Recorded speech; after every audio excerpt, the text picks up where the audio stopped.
You may have heard a lot about Bitcoin in the news lately. But what exactly is Bitcoin? Why does it matter? And why should you care?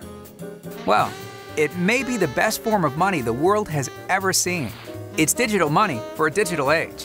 And it's the scarcest, most divisible, most transportable, most verifiable, and most recognizable form of money in history. How do we know this? Let's take a look at the evolution of money to find out. One day, around 25,000 years ago, a hunter killed a mammoth, and everyone in his village wanted some of the meat. As he began to give the meat to the villagers, he had to keep track of who he gave it to and how much he gave. For thousands of years, this was how people conducted trade. Since there was no ledger to track who owed what, everyone was forced to keep track of their own debts. But what if he could come up with some sort of ledger that kept track of who owed him and how much they owed?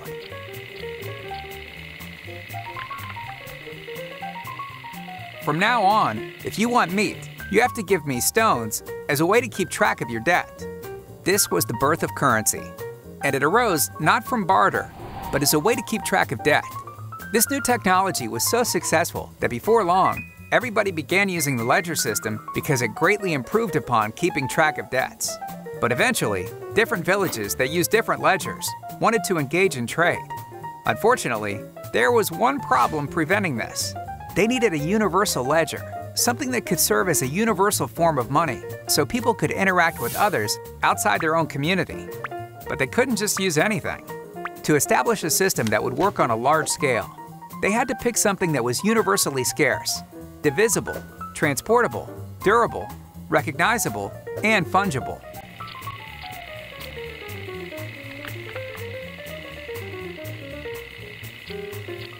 What about gold? Gold was almost perfect as a form of money. About 5,000 years ago, people began to develop an attitude about gold that has been passed down from generation to generation. This attitude was based on the fact that currency had some sort of intrinsic value.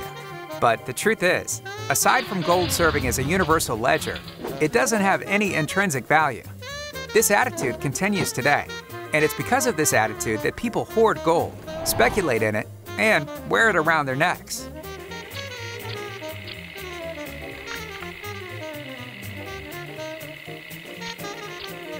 Gold served us well as a currency, but throughout history, people have been constantly seeking to utilize new technology to improve the economic system. Before long, people sought to improve upon gold, and shortly thereafter, banks emerged. For a tidy fee, banks safely stored gold in vaults and circulated paper bills in exchange. Around 40 years ago, we saw yet another development in currency when we decided to start using credit cards and debit cards. Just like previous advances in currency, these advances came about as a way to use new technology to improve our financial system. But in the last 40 years, a lot has happened. Even though we've seen the rise of the internet and an information revolution, our system of money has not reflected these changes and is still rooted in the past.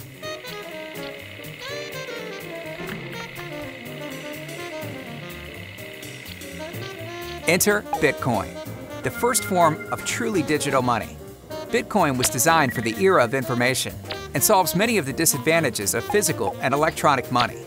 Bitcoin is the first scarce digital resource to ever exist.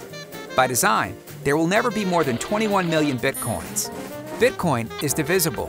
One Bitcoin is made of 1 million bits. Bitcoin is frictionless. You can send Bitcoin by email, text message, or even paper, for free and in real time. Bitcoin is verifiable. It uses advanced cryptography and cannot be faked. Bitcoin is global. Like the internet, Bitcoin is decentralized. It's not controlled by anyone or any country. Bitcoin is open source. It does not have a single owner, but we all own it. There's a pervasive myth that money exists because the government creates and supports it. But as we've seen over the course of history, money exists because it serves a basic social need. For over 25,000 years, we've utilized the latest advances in technology to improve upon our system. And even though Bitcoin, credit cards, and paper bills are very different from the stones used as currency 25,000 years ago, today's money serves the same purpose as it has for thousands of years. It's a ledger that's used as a store of value, as a medium of exchange, and as a unit of account. Bitcoin may be the most important social experiment currently in existence. Over the next couple of decades, We may witness a phenomenal transformation where we abandon the gold standard after 5,000 years and replace it with Bitcoin. If this occurs, it could be the biggest transfer of wealth in the history of civilization and the biggest advancement in the democratization and access of money.